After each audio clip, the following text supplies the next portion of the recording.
Party time! Viva Pinata, filled with fun. Filled with fun! Don't enjoy them all. Viva Pinata, filled with fun. Filled with fun! Viva Pinata, don't be enjoy. Carl and Damon here from Games, Brains and a Head-Banging Life, gbhblofficial for short, and it's They Made What into a TV series. Viva Pinata, episode 9. Mission Impenetrable, because Pinata, and My Little Fergy. That are the two segments, which aired on separate dates again. November 11th, 2006 and November 18th, 2006. Yes, we're not going to... I'm going to tell you each time about the air date. We're not going to over-analyse it now. We've said enough in previous episodes about it. Segment 1, Mission Impenetrable. Hudson is walking around, secretly being photographed by Pecky Pudgeon. So Pecky Pudgeon is now entering the scene. New character, yeah. He is on his way to a new club grand opening, and arriving he finds it deserted and is captured by Professor Pester. Pecky sees all this happening and figures it is a major scoop. The next day, it's the news in the newspaper, and the rest of the pinatas are reading about it. They decide to rescue him and try to find out from Pecky where he took the picture. I like this. I like the idea that Pecky didn't go, oh, I must go tell the others and rescue him. Pecky was like, no, I can get a story out of this. Yep. And that was it. Typical news. Yeah. News. They've given him a Boston accent. Hey, come on, that kind of thing. They managed to get Pecky to help by promising him a bigger scoop, which is what it would be like to take pictures of the rescue. And Pecky agrees to help. Yeah. There isn't much to this episode, if I'm honest. No. Meanwhile, Hudson wakes up in a cage and thinks he's in a VIP room. Because he's an idiot. Pester is celebrating, much to the confusion of his idiot goons. He then activates a new machine, a candy extractor that does look pretty violent, to be fair. But the banging of the instruments, it gives up a beat that makes Hudson think, he's in a club and it's music. Yes, indeed. Meanwhile, the others are preparing to go and rescue him in a kind of military Mission Impossible style, making their way across the island as though it's hard work. But it's not. It's one of those where it's like, it looks really tough and difficult, but it's really simple. Back to Hudson, who is dancing and asking for a waiter to bring him a drink. Ruffian seems very confused about that. Pecky finally leads the pinatas to the fake club, but they're not convinced it's the right place. While trying to plan the next move, they keep activating the entrance, but end up arguing as Les realises what's going on. So it's like a pressure switch, and so on. Eventually, Franklin notices it and ends up taking credit for finding it, much to Les's annoyance. Pester is still fucking around with Hudson. This is what I'm talking about Pester just not getting on with it. Yep. You just deal with him. It's the old story. The bad guy tells the... I've got to tell you my plan first. Yeah. So that you can figure out how to... Yeah, get out of it. Although Hudson isn't quite in that scenario, really, is he? No. As Hudson is finally let out of his cage, but won't stop dancing, which ends up knocking the ruffians down. He ends up thinking Pester is the manager, and in his dancing, Pester is then grabbed by the machine. The others arrive at the lower level of the club to find Hudson still dancing. He wonders how they got in. Pecky takes a picture, was enough for Hudson to not want to stay anymore, because the press are there, and he's like, don't want the press to take my picture, so I'm out of here. Yep. And the next day in the papers, Hudson sees the story and thinks it's fake. Fake news. And we then see Pester still being battered by his machine. That is it. That is probably one of the shortest segments we've ever talked through. Because there just isn't that much to it. Disappointing. Very disappointing. From the greatness of the last episode to this. Yeah. Yeah, and I don't think this next segment, segment 2, My Little Fergy, is any better.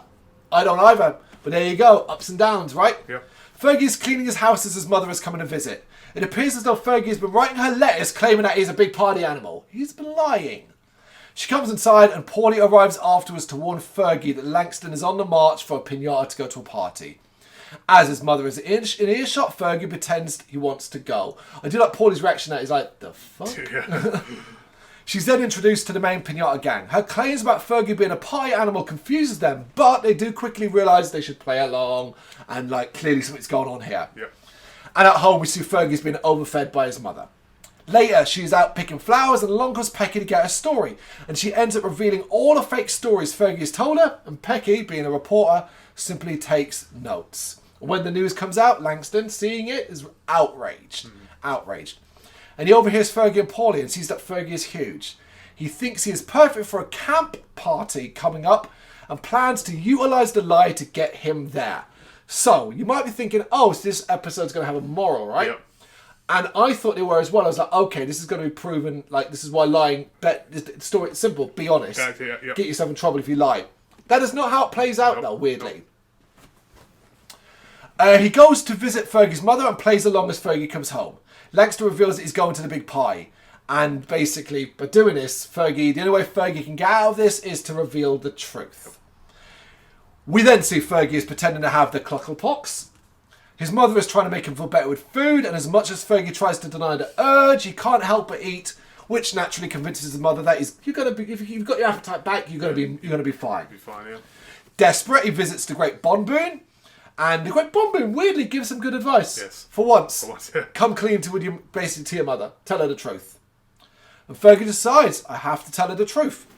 Arriving home, though, it's a surprise party organised by his mother. And before he can tell her any of the truth, he's carried off to be sent to the party. As Fergie is being sent off, his mother reflects on her past about how she's older and like she used to really enjoy parties and all that. And the others convince her that she still has partying in her. And she ends up agreeing to go in place of Fergie, who's more than happy to send her instead. Langston does try to stop it, but it's too late as Fergie's mother is blasted off to a party. So do you see the problem here? Yep. There should have been comeuppance for Fergie's lying. Instead, he kind of got away with it.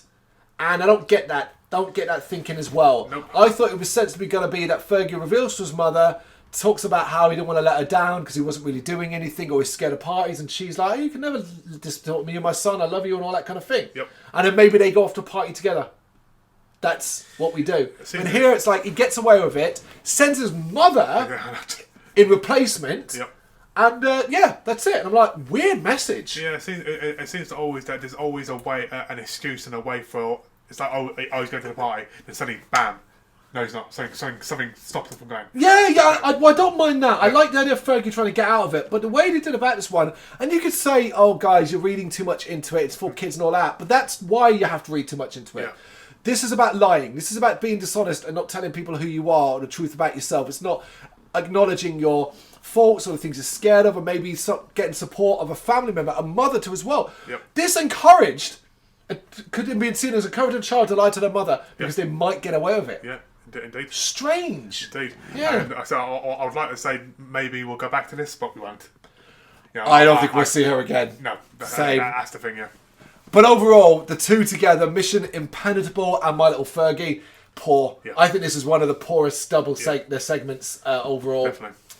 What do you think? You got any thoughts on episode 9? You know what to do. Let us know in the comments.